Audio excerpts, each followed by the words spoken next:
Hello दोस्तों, कैसे हैं आप लोग। उम्मीद करता हूँ स्वस्थ होंगे, दुरुस्त होंगे, मस्त होंगे और अपना काम अच्छे से कर रहे होंगे। दोस्तों, लॉ वाला देसी चैनल में मैं आपका गोविंद मिश्रा, आपका भाई, स्वागत करता हूँ। और भैया, मैंने अपने चैनल का नाम लॉ वाला देसी लड़का इसलिए रखा क्योंकि भैया मैं मिडिल क्लास फैमिली से आता हूँ और एक सामान्य परिवार, आपको पता ही है। अगर आप भी सामान्य परिवार से हैं तो चैनल को सब्सक्राइब जरूर करिए। चलिए, आज हम लोग पढ़ेंगे धारा 7 और धारा 8 हिंदू मैरिज एक्ट का, हिंदू विवाह अधिनियम 1955 का धारा 7 और 8 पढ़ते हैं। और भैया, मैं ये एक बार आप लोग जब पढ़ा करिए ना, तो एक बार लेक्चर के सामने ये जैसे हिंदू मैरिज एक्ट के सामने 18 मई 1955 है, इसको एक बार ध्यान से देख लिया करिए, ठीक है, ताकि आप लोग को इन्फोर्समेंट डेट ये पता रहे। इसी इसी तिथि को, ये इसी डेट को ये लागू भी हुई थी और राष्ट्रपति ने सहमति भी दी थी, ठीक है, दोनों एक ही डेट है। तो भैया आज देखिए धारा 7 पढ़ते हैं। धारा 7 है हिंदू विवाह के लिए संस्कार। अब संस्कार का क्या मतलब क्या होता है? जैसे हिंदू हिंदू अधिनियम या हिंदू मान्यता के अनुसार कुल मिलाकर 16 संस्कार होते हैं, ठीक है। तो विवाह भी उनमें से एक संस्कार है, ठीक है। 16 संस्कारों में से एक संस्कार विवाह भी है। तो अगर आप लोग विवाह करना चाहते हैं सही सही और ऐसा विवाह जो मान्य हो विधि की नज़र में, तो भैया हिंदू विवाह अधिनियम पढ़ लीजिए, तब करिएगा, ठीक है। चलिए पढ़ते हैं। भैया इसमें कुल मिलाकर 2 खंड दिए गए, ठीक है। पहले खंड में ये बताया गया है कि कोई भी जो दोनों पक्षकार हैं, उन दोनों पक्षकारों में से किसी के भी आचार के हिसाब से या संस्कार के हिसाब से विवाह का अनुष्ठापन किया जा सकेगा। अब अनुष्ठापन का क्या मतलब होता है, ये सब जो कठिन वर्ड है ना, वो आप लोग समझ से चलिए, या पिछले वीडियो में बताते आया हूँ, इसमें भी बता दे रहा हूँ। अनुष्ठापन का मतलब होता है कि अनुष्ठित किया जाए, संपन्न किया जाए, ठीक है। तो दोनों में से किसी भी पक्षकार के आचार या संस्कार के अनुसार विवाह संपन्न किया जा सकेगा। जैसे मान लीजिए एक लड़का है, एक लड़की है। अब लड़के के पक्ष में है कि 7 फेरा होता है, लड़की के पक्ष में है 4 फेरा होता है। तो अब 4 फेरा या 7 फेरा दोनों में से कोई भी हो सकेगा, ठीक है। दोनों में से किसी पक्षकार के भी संस्कार के हिसाब से या जो उसके यहाँ मान्यता है, उस मान्यता के हिसाब से शादी हो सकेगी। तो पहले खंड में है, मेरा लैंग्वेज देख लीजिए, दोनों में से किसी भी हिंदू विवाह, लेकिन वो विवाह हिंदू होनी चाहिए, हिंदुओं के बीच में होना चाहिए। हिंदू विवाह दोनों में से किसी भी पक्षकार के आचार एवं संस्कार के अनुसार हो सकेगा, ठीक है। अब दूसरा खंड क्या कहता है? जहाँ सप्तपदी है, मतलब जहां पर सप्तपदी का मतलब होता है, देखिए सप्तपदी मतलब 7 फेरा, ठीक है। सप्तपदी मतलब 7 फेरा। जहां पर भी 7 फेरों का प्रावधान है, कि मतलब मान्यता है कि 7 फेरा होता है, वहां विवाह पूरा और बाध्यकारी तब होगा जब 7वां फेरा पूरा हो जाएगा, ठीक है। जैसे 7 फेरा है, उसमें से आपने 5 ही लिया, 2 नहीं लिया, तो भैया विवाह पूरा नहीं होगा, ठीक है, बाध्यकारी भी नहीं होगा। 2 फेरा आपने नहीं लिया, लेकिन अगर मान्यता है तब, अगर मान्यता नहीं है तो आप नहीं भी ले सकते हैं। लेकिन अगर जहाँ जिस भी संस्कार या देखिए, ये जो आचार और संस्कार हैं, दोनों पक्षकारों के आचार या संस्कार में कहीं भी अगर सप्तपदी है, तो और विवाह उसी आचार और संस्कार के अनुसार हो रहा है, तो विवाह पूरा और बाध्यकारी तभी होगा जब वो 7वां फेरा पूरा हो जाएगा, ठीक है। मतलब 7वां फेरा पूरा होने के पहले बाध्यकारी नहीं होता विवाह, ठीक है। तो ये दूसरे खंड में ये लिखा है, सब जहाँ सप्तपदी है वहां विवाह पूरा बाध्यकारी तब होगा जब 7वां फेरा पूरा हो जाता है, 7th पद। अब यहाँ 7th पद का मतलब होता है फेरा, ठीक है। तो भैया बैरक की लैंग्वेज भी समझते चलना है, ऐसा नहीं है कि खाली ऐसे इजी भाषा में समझेंगे। कहीं कहीं जैसे हम लोग को लिखना पड़ता है ना, तो मेंस में वो ऑफिशियल लैंग्वेज की जरूरत पड़ती है भैया, तो थोड़ा थोड़ा जानते चलिए और इस पर ध्यान दीजिएगा भैया, बहुत महीन बात है और अच्छी बात है। तो ये आपका रहा धारा 7। धारा 7 में कुल मिलाकर 2 खंड दिए गए हैं। पहले में है कि दोनों भी पक्षकारों में से किसी भी पक्षकार के आचार और संस्कार के हिसाब से विवाह का अनुष्ठापन किया जा सकेगा। और दूसरा है कि जहाँ सप्तपदी है, यानी 7 फेरों का प्रावधान है, वहां पर 7वां फेरा पूरा होने के बाद ही विवाह पूरा और बाध्यकारी होगा, उसके पहले नहीं होगा, ठीक है। अब धारा 8 देख लीजिए भैया। धारा 8 है हिंदू विवाह का रजिस्ट्रीकरण। अब आप लोग सुने होंगे विवाह का रजिस्ट्रेशन, हर चीज का रजिस्ट्रेशन सुने होंगे, रजिस्ट्रेशन, ठीक है। तो रजिस्ट्रेशन का क्या मतलब है? हिंदू विवाह का रजिस्ट्रेशन कैसे होता है, ये कौन इसके लिए नियम बनाएगा, ये कब है, और अगर कहीं ऐसा तो नहीं है कि अगर मान लीजिए हम लोग रजिस्ट्रेशन ना करवाएं, शादी कर ले, भैया आप लोग शादी कर लीजिए, रजिस्ट्रेशन ना करवाइए तो विवाह मान्य नहीं होगा, ऐसा तो नहीं है। आइए देखते हैं, ठीक है। तो इसमें कुल मिलाकर 5 खंड दिए गए भैया। धारा 8 में कुल मिलाकर 5 खंड दिए गए हैं। पहले में है कि राज्य सरकार नियम बना सकेगी। किस लिए नियम बना सकेगी?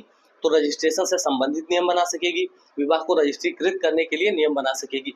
अब इसका मतलब क्या है? देखिए, विवाह, हिंदू विवाह की सिद्धि को सुकर बनाने के प्रयोजन के लिए क्यों बनाएगी नियम? राज्य सरकार नियम क्यों बनाएगी रजिस्ट्रेशन से संबंधित?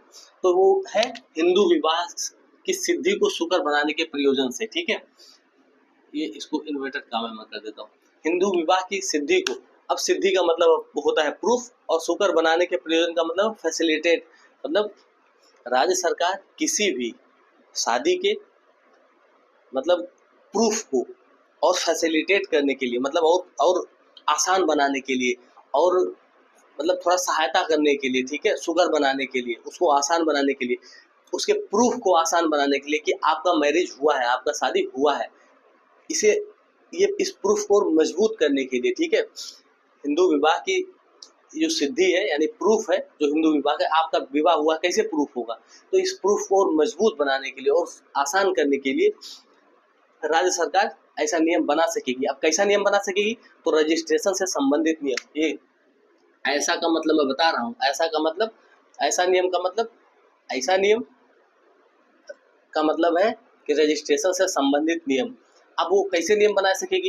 तो राज्य सरकार एक रजिस्टर रखेगी, उसमें लोग अपना जाके रजिस्ट्रेशन से संबंधित विवरण कुछ हो मांगता है होगा, रजिस्ट्रार जो रजिस्ट्रेशन करता है उससे संबंधित जो अधिकारी होगा वो आप लोगों के वो मांगेगा डॉक्यूमेंट कि आपकी शादी हुई है, अच्छा दोनों लोग आधार कार्ड दीजिए, कुछ आधार कार्ड या कुछ भी ऐसे प्राइमरी डॉक्यूमेंट्स मांगेगा। उसके बाद उसको एक प्रोफार्मा होता है उसमें नोट करेगा, विवाह के लिए रजिस्टर राज्य सरकार रखेगी, उसमें आप लोग बेरेक पढ़ेंगे, एकदम क्लियर हो जाएगा, कोई दिक्कत नहीं। मैं पढ़ाया हूँ बेरेक भैया, आप पार्ट 2 में इसके बेरेक भी ऐसे डाल देता रहूंगा मैं, ठीक है। बेरेक के सेक्शन में जाइए अप्लाई प्ले लिस्ट में और आप धारा 8 डालेंगे तो ये सब आपको बेरेक में दिखेगा। और ये धारा 8 जो है ये बेरेक जो हम भी पढ़ाते हैं, हम लोग जो भी पढ़ाते हैं वो सीधे बेरेक से ही पढ़ाते हैं, अपने मन से कुछ नहीं बताते भैया। बेरेक में इसे लिखा है कि ये हिंदू विवाह की सिद्धि को सुकर बनाने के प्रयोजन से राज्य सरकार ऐसा नियम बना सकेगी। अब कैसा नियम बना सकेगी? तो वो भी लिखा है उसमें कि रजिस्ट्रेशन से संबंधित नियम बना सकेगी। राज्य सरकार एक रजिस्टर रख सकेगी जिसमें आवश्यक प्रविष्टियां प्रविष्ट कराने के बाद, प्रविष्टियां प्रविष्ट कराने का मतलब जो भी आवश्यक चीजें हैं उसको प्रविष्ट का मतलब होता है एंट्री, आवश्यक चीजें एंट्री कराने के बाद रजिस्ट्रेशन हो जाएगा आपका, ठीक है। अब दूसरे में है कि राज्य सरकार चाहे तो ये रजिस्ट्रेशन लेकिन अनिवार्य नहीं था। पहले खंड में है कि रजिस्ट्रेशन करा सकेगी राज्य सरकार, या रजिस्ट्रेशन के लिए नियम बना सकेगी, लेकिन अगर राज्य सरकार चाहे तो रजिस्ट्रेशन अनिवार्य भी कर सकती है कि अगर आप शादी कर रहे हैं तो आपको रजिस्ट्रेशन करना अनिवार्य है। अगर आप शादी कर ले रहे हैं और रजिस्ट्रेशन नहीं करवा रहे हैं तो जो है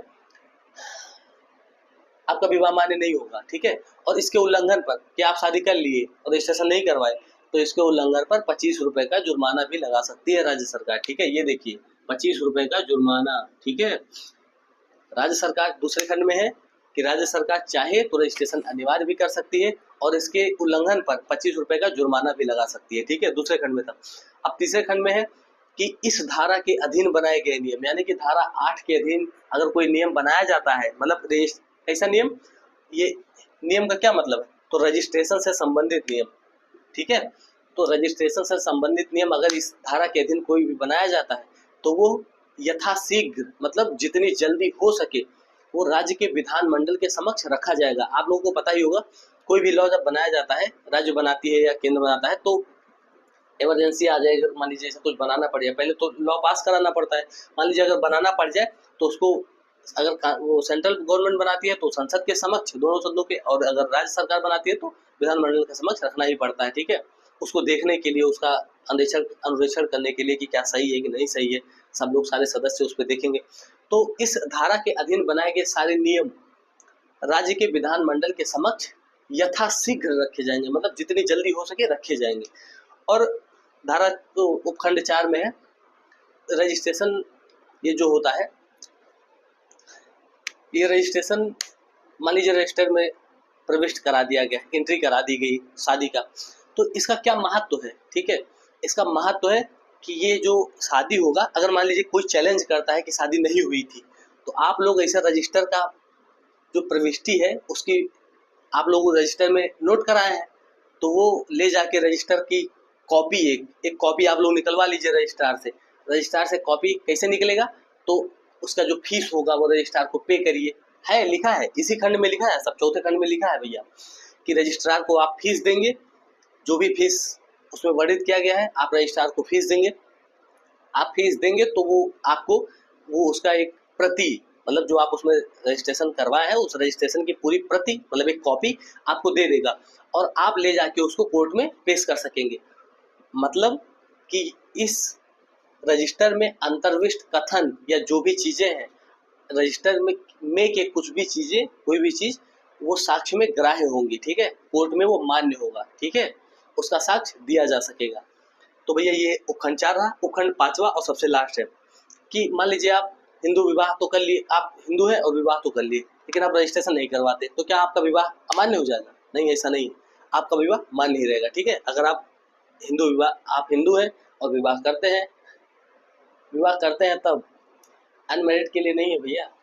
अगर आप हिंदू हैं और विवाह करते हैं तो उसकी मान्यता सिर्फ इसलिए समाप्त नहीं हो जाएगी कि आपने रजिस्ट्रेशन नहीं करवाया, ठीक है। हिंदू विवाह की मान्यता रजिस्ट्रेशन ना कराने से समाप्त नहीं होगी, ठीक है। तो ये रहा आपका धारा 8। पहले खंड में है कि हिंदू विवाह की सिद्धि को यानी प्रूफ को और मजबूत करने के लिए और आसान करने के लिए राज्य सरकार नियम बना सकेगी। कैसे नियम? तो रजिस्ट्रेशन से संबंधित नियम बना सकेगी। अब दूसरा खंड है कि राज्य सरकार चाहे तो रजिस्ट्रेशन अनिवार्य भी कर सकती है और इसका उल्लंघन करने पर आपको 25 रुपये का जुर्माना देना पड़ेगा। 25 रुपया तो मेरे पास है ही नहीं भाई 25 रुपया। तो मैं वैसे भी मुझे शादी पसंद है पर अभी किया नहीं हूँ भाई, जॉब वॉब लग गया तब करूँ। अब भी बाप के पैसे शादी नहीं करनी है, सीधी सी बात। हम लोग मिडिल क्लास वाले जो हैं, आइए हम मिडिल क्लास बच्चे कसम खाते हैं कि जब तक अपने पैर पे खड़े नहीं हो जाएंगे तब तक हम लोग शादी नहीं करेंगे। अपने तो बोझ है ही, साथ में किसी और को भी लाके बोझ बना दे, ठीक है। आप लोग शादी करिए, अच्छी चीज है भाई, लेकिन अपने दम पे करिए, बाप के पैसे पे नहीं कि हाँ भैया अपना खर्चा ले ही रहे हैं, वाइफ का भी खर्चा लीजिए। तो भैया देखिए, और उसके बाद रजिस्ट्रेशन ना करवाइए तो 25 रुपये जुर्माना भी बाप भरे, ठीक है। कम से कम मान लीजिए रजिस्ट्रेशन ना करवाएं और राज्य सरकार रजिस्ट्रेशन अनिवार्य कर दे और 25 रुपये जुर्माना आप पे लग जाए तो 25 रुपये तो आप देने लायक रहे। आप एक बार सोचिए अपने दिमाग में, आप 1 रुपया कमाते हैं, 1 रुपया भी 25 रुपये कहाँ से देंगे भैया, ठीक है। ये तो खर्चा भी ले बाबू जी से, अपने पापा से, ऊपर से 25 रुपये जुर्माना भी भरे, ये नहीं सही है ना। तो भैया दूसरे खंड में है कि राज्य सरकार चाहे तो रजिस्ट्रेशन अनिवार्य कर सकती है और इसके उल्लंघन पर 25 रुपये का जुर्माना भी लगा सकती है, ठीक है। और तीसरे खंड में है कि राज्य सरकार नियम बना सकेगी और जो नियम बना सकेगी वो यथाशीघ्र राज्य के विधानमंडल के समक्ष रखी जाएगी। तो चौथे में है कि रजिस्टर में अंतर्विष्ट, मतलब ये जो रजिस्ट्रेशन का रजिस्टर है, जो रजिस्टर होता है उसमें अंतर्विष्ट उसमें का कोई भी कथन, जो उसमें कथन लिखा गया है या कोई भी चीजें वो साक्ष्य में ग्राह्य होंगी, ठीक है, वो साक्ष्य के रूप में ग्राह्य होंगी, कोर्ट में उसका साक्ष्य दिया जा सकेगा। और 5वां है कि हिंदू विवाह की मान्यता रजिस्ट्रेशन ना कराने से खत्म नहीं होती, ठीक है। अगर आप रजिस्ट्रेशन नहीं करवाते हैं तो हिंदू विवाह की मान्यता खत्म नहीं होगी। तो ये रहा भैया धारा 8, ये रहा आपका धारा 7। तो धारा 7 और धारा 8 पढ़िए, एंजॉय करिए, शादी करिए, पहले कमाइए खाइए, अपने आप का खर्चा उठाइए, फिर शादी करिए, फिर जाके रजिस्ट्रेशन करवाइए, ठीक है। चाहे तो अगर सरकार अनिवार्य कर दे तब बिल्कुल करा लीजिएगा, वरना आपके जेब से 25 रुपये जाएगा भैया, जुर्माना लगा सकेगा 25 रुपये। तो ये रहा आपका हिंदू मैरिज एक्ट का धारा 7 और 8। पढ़िए, एंजॉय करिए, स्वस्थ रहिए, मस्त रहिए, दुरुस्त रहिए, अपना और अपनों का ख्याल रखिए। और भैया प्लीज हमारा भी थोड़ा ख्याल रखिए, चैनल को सब्सक्राइब कर दीजिएगा अगर आपको समझ में आया हो तो, बाकी बने रहे, ठीक है। थैंक यू, जय हिंद।